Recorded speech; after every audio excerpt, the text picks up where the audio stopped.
Pablo Escorcia. Un aplauso.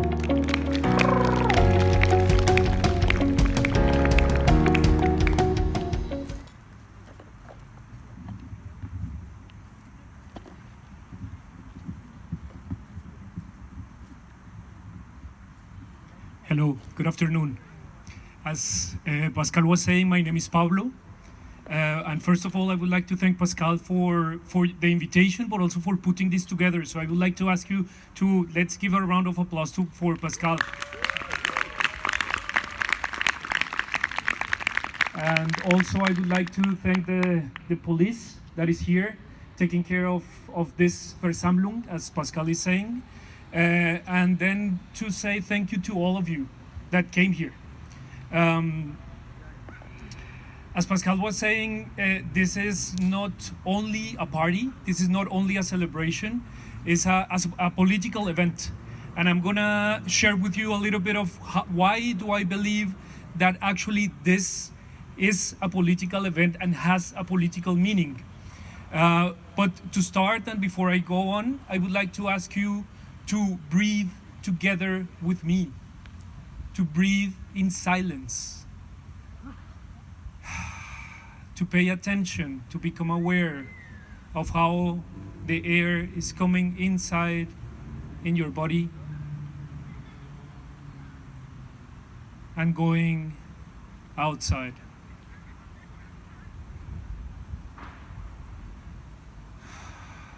To become aware of everything that is going on inside of you.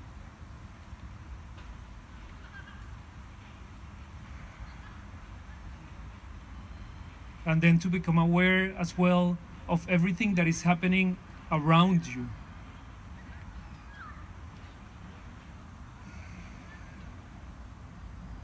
I want to invite you to connect to the place that the oxygen that you're breathing in is coming from.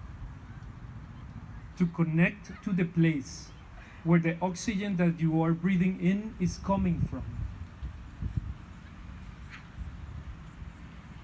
This is an invitation to feel the interconnectedness between ourselves and our environment.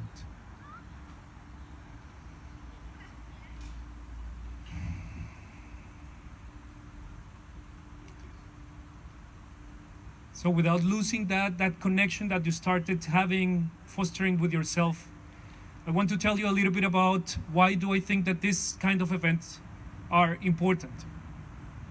I believe that music and dance can be a transformative way to challenge the structures of social control.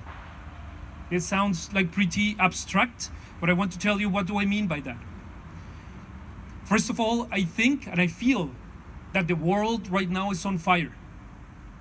It is really on fire, and not necessarily in a good way. Not necessarily like, yeah, it's on fire. No, it's really challenging at the moment. It's really difficult to make sense of what is going on. There are many different questions about this moment that we cannot make really sense of by ourselves unless collectively. Do we need to wear masks or not? Do they protect the masks or not? Until when will be needing to wear masks? Was it important to go last weekend to the demonstration or not? Was it helpful? Is this pandemic real? Is this virus designed or is natural? Is all of this just a conspiracy to create more control? Or is this something that is happening that we all need to take care of? These are just some of the questions that I read and that I ask myself every day and that I read in social media every day. And of course, everybody has an opinion. All of you has an opinion. I have my own opinion, but today I'm not gonna share with you my opinion about this. I want to try to reach like a meta level of reflection with you. Because what I see is that the way that we are communicating and the channels that we are using to communicate are not supporting us, first, to make sense of this reality, and second, to create a sense of community. I believe that right now there is a lot of communication without community. And what I feel that is needed is the opposite. Is communication, is community without communication. Without this type of communication that I'm talking about.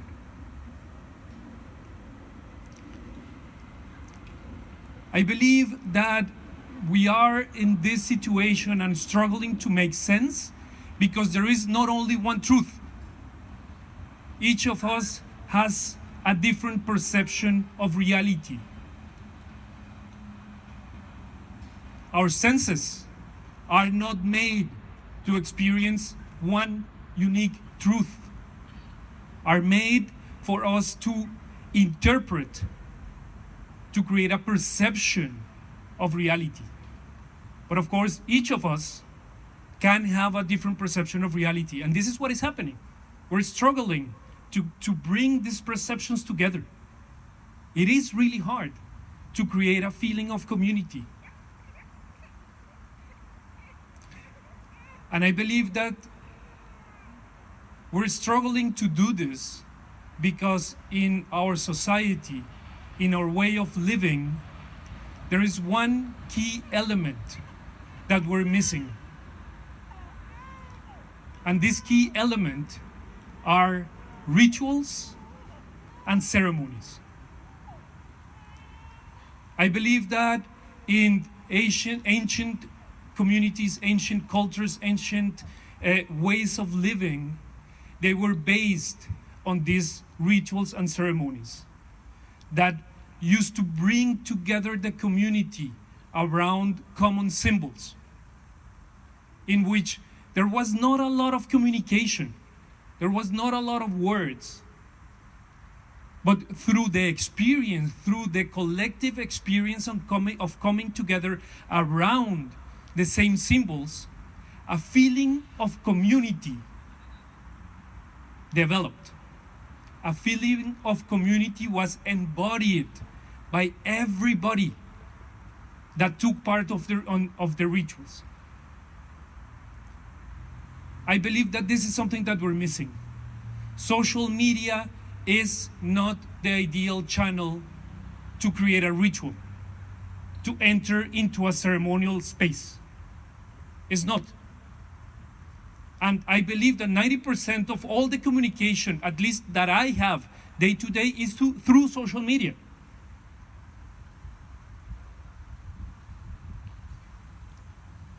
So then, if this is the case, if this is what we're missing, then how to create more spaces of deep meaning, ceremonies, in which we can be ourselves, in which we can meet the other, in which we can find each other from a place that is beyond ideology, beyond understanding, beyond rational understanding. A place in which I can really, really see you and open myself so much, become vulnerable so much, that I can let you see me. This doesn't happen in social media. It's impossible. It's not meant to do this.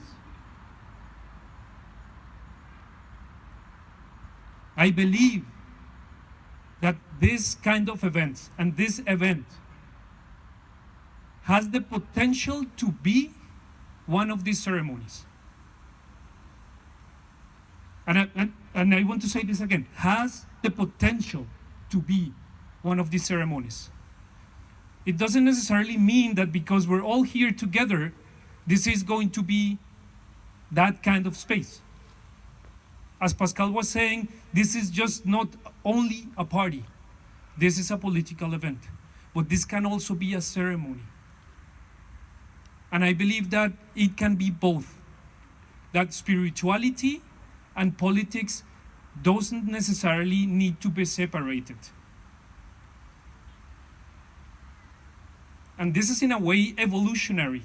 This is in a way bringing opposites together, which I believe is what we are called to do. Not to create more separation, actually to bring opposites together.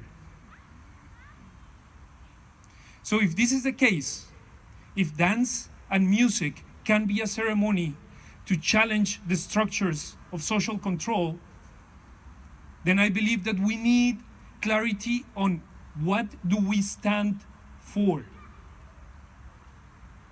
Because I have a lot of experience coming to these events, putting together these kinds of events, and during the event it may seem that we are one community. But then once the music is over, then everybody leaves and that's it. And nothing really happened.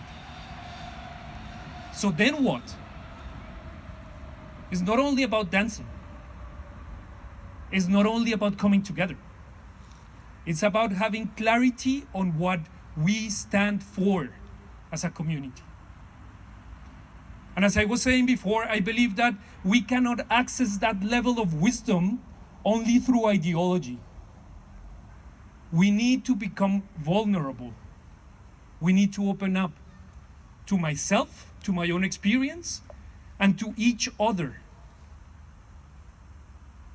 And in those deep levels of experiencing life, of unity, of oneness, of interconnectedness, is where we will find what we stand for.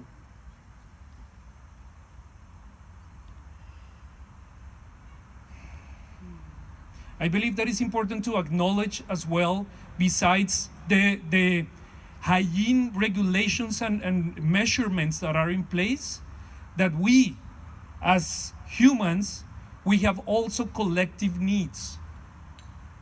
It's not only about postponing death. It's actually about quality of life. And when I start reflecting on that, that is not only about postponing death, but actually embracing life to the fullest, is where I start finding clues to what this kind of community, this kind of group can stand for. You're all here because you feel deep down that through this kind of spaces, you can feel alive. It's easier to feel alive when we are here together dancing than if we stay at home. What happens when I stay at home is that somehow I go through life, I survive, but I'm not living life to the fullest. And my invitation for you, for us, today, tomorrow, and in the future, is that to live life to the fullest, to open up to each other, to become vulnerable, to dance your life, to express your spirituality in public political events, to become coherent, to embrace life to the fullest. Thank you.